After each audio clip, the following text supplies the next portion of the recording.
Hey, everybody, and welcome back. So today we're going to go through really what are the three big reasons that are affecting our real estate market. So make sure that as you are watching this, hey, you know what?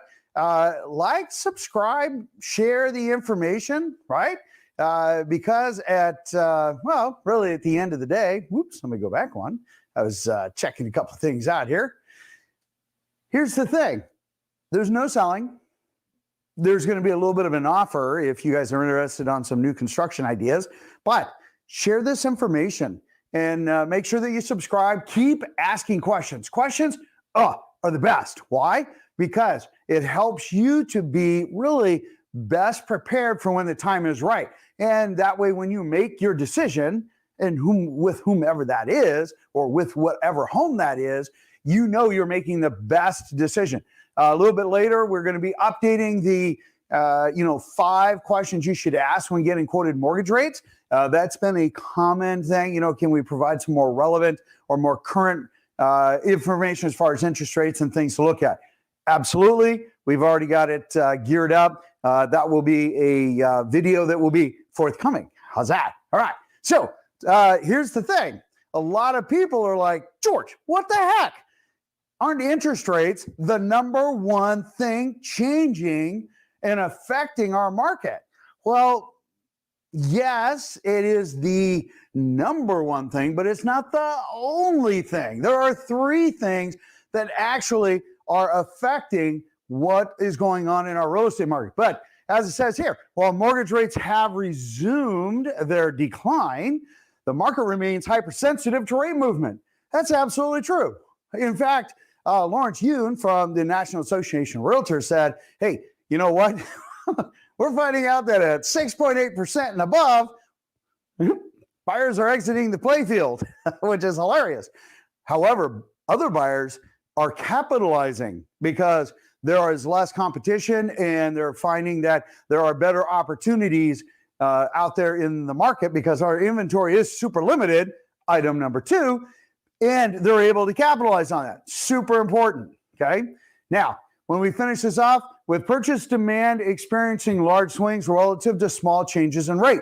Once rates hit that 6.6% and lower, buyers are coming back into the market. Now, for a seller, that is super important to monitor because that is also going to impact your number of showings. What kind of eyeballs you're getting on the market. Remember, putting your home in the MLS is not marketing, okay? That's like going to the grocery store and not seeing that advertisement when you go in the front door because the advertisement is what gets eyeballs on your home. That's no different than actual marketing. Now, I'm not talking about syndicating to other real estate companies that happen automatically like Redfin and Zillow and other real estate firms, okay? That's not what we're talking about. That happens. What we're talking about is paying and targeting and getting eyeballs on your home specific. No different again than that ad that you see at the grocery store when you go in. It offers, hey, Progressive Soup's on sale today. That's a really good price. I have to go there. You may not even have intended to go there, but now you see it, right? Now it's, hey, that's a good time to pick that up, for when it gets cold, right? Just say it. All right. So understand, interest rates are going to have a big impact on it. Second item is inventory. Let's talk a little bit about inventory. So when we pop over here and we take a look at what's coming on and what's coming off, right? So here's the thing. New listings, we have 1,242, always higher on Friday, which is a good thing because during the week, like you saw on Wednesday, Thursday, it was a little bit lower. But look at this again, 1,453. We are still seeing more homes going off market than coming on market. All right. And then, of course, as you see, we have 945 homes that actually went pending, that actually sold. I'll get my story straight here sooner or later. But anyway, listen, only 1 week since October 15th, the middle of October, has the number of homes new on market exceeded the number of homes that went pended. Super important. We were at 2.5% inventory. Go back and take a look at our January market update. You'll see inventory was like 228% above what it was the year before. Well, we're actually minus that. So when we take a look at the actual stats, let me get to the actual stats here. I want to talk about this. We talk about interest rate, okay? Interest rate is a driver in the market, probably the key driver. Yes, it also affects inventory. Inventory because sellers have 3.5%, and that's what I was trying to show you guys here. Back in March of last year, you can see our interest rates were really low. Then you can see they have continued to climb. They bobble up and down as they always do, but they've gone anywhere, to the 0.875, 7.25. Didn't quite hit 7.5, but now they're back down below 7 again, but really close to it. Okay, people that have a 3.5, is chatting with 1.875. Why do they want to trade up to a 6% mortgage, 6.5% mortgage? Right? It doesn't make sense. So they're holding off. Inventory is the second issue. Interest rates, lack of inventory, maintaining price support with homes. Okay, that gives us an affordability issue. And in fact, in a lot of these media reports that you're seeing, they're saying, like the one you did on Wednesday, Thursday, it said, hey, look, 17%, since January increase. All right. Okay, that's a median price, sales price. Hey, listen, if you qualify for $100,000 at 3.5%, okay, you're only going to qualify for about $800 a month when the interest rates, basically double, maybe even $750 a month. Okay, so that means that you're not buying that $100,000 house, you're buying that $750,000, $800,000 house, somewhere in there.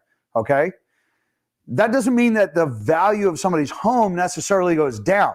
That just means that you're looking at a different price point, and that becomes the new mean average. What's important about that, it still tells you where the bulk of the buyers are at. That's why that metric is still there. It's just sometimes people confuse home values with what we talk about median sales price. And they're two different things, because actually home values actually have been creeping up about 0.5%.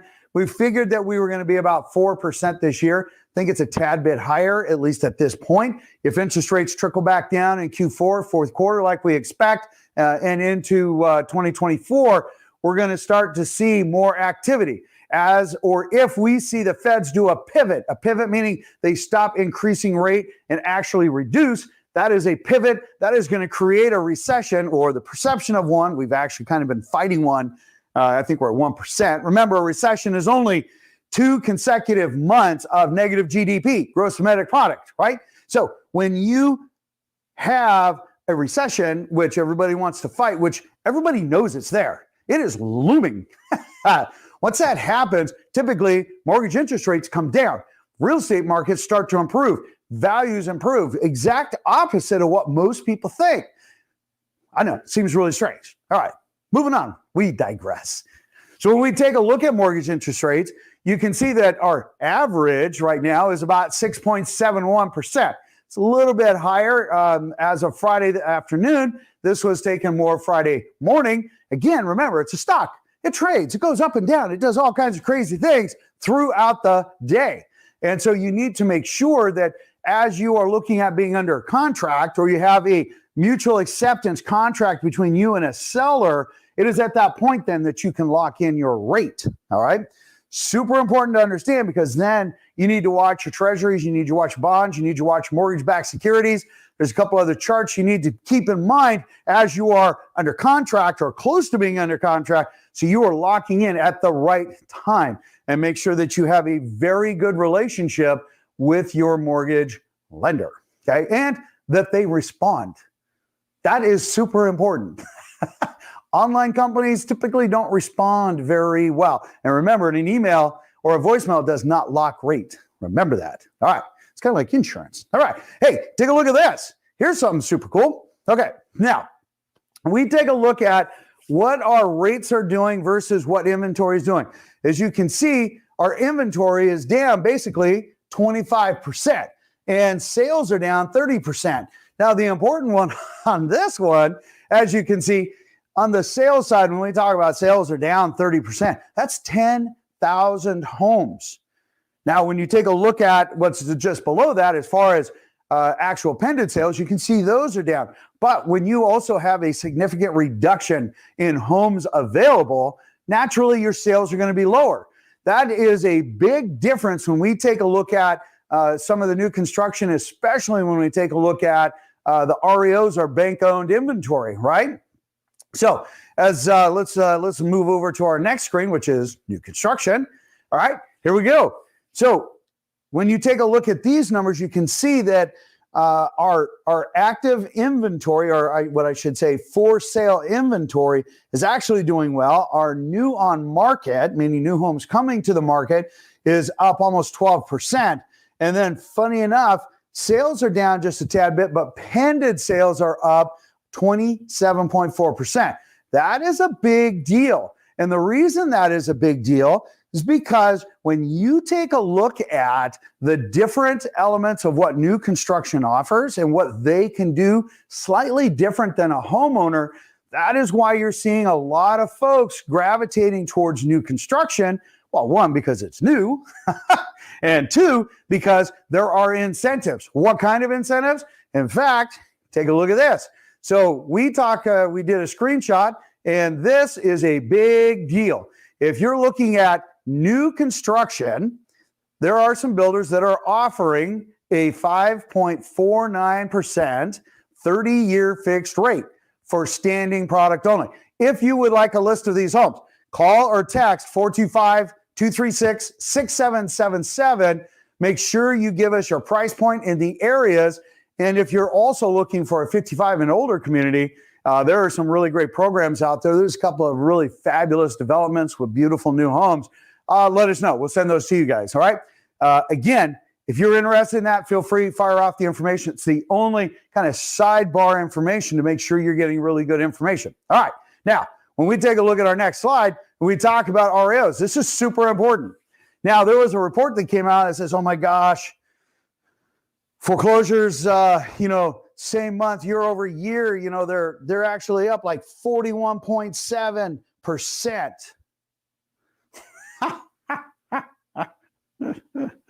I think that is just super funny. That's 5 homes. Remember when we talk about some of our numbers, because our inventory is so limited. We have 1 month of inventory, 1 month. Okay. Now, if you don't know what that means, I'm going to explain it, because technically we should have 4 to 6 months. Technically, really the last decade, the last 10 years, we should only have really about 2.5, 3 months. That's where we've been kind of at. The unicorn years, 2020 and 2021, we had 7 days, 10 days. But if we look at it over 10 years, excluding those, about 2 months, 2.5 months has really been where we've been settling out at. Okay, so even if we look at that, we still have only half of the homes that we should, right? We should have 18,000, 22,000 homes today. We only have 8,000 homes. When we talk about REOs, this is all of Washington State. Now, when you take a little tiny number and it has a disparity of only 5 homes over half of Washington State, they say it's gone up 41%. Look, they're just trying to capture you, trying to create sensationalism. It's right here in black and white. It's a negligible issue. Our foreclosures in our area are nominal. Now, you might say, hey, George, dude, look, your sales are off like quite a bit, year over year. Sure. There's a few of them that, and when we look at them, because we work with 7 banks on a daily basis, listen, here's the funny thing. There are some lenders from industrial world on the East Coast that have said, hey, listen, you have to buy this home. By the way, you have to bid on it and pay us a bidding fee. And you can't go and see it at all. Okay, you have to buy it sight unseen. Oh, and by the way, you're going to pay at or above market value. Well, who would do that? Nobody who is smart. Okay, so understand, hey, listen, when we talk about some of the homes staying on market, well, those are the ones. In fact, there are five of them from that lender that has done this, and it makes zero sense, really zero sense, because nobody wants to buy a home at full price that is tenant occupied, that you can't get in, you can never see it until you own it. And why do you think this is a good idea? You have no idea what the interior condition is? Anyway, moving on, I'll get off my soapbox. All right, so when we take a look at our next slide here, it's the like, share, and subscribe. Smash that subscribe button. Why? Share this with people that you like. And listen, keep asking the questions. You guys are asking some really amazing questions. Love, love, love it. And we get back to you, except for on Sundays, in about 30 minutes. All right. If you have anything special, sometimes we do a video just for you, so you get that. In the meantime, it's a little wet outside. It's going to be great this afternoon. Everything got watered. Got to like that. You guys have an absolutely beautiful weekend, and I will see you on the next video. Take care.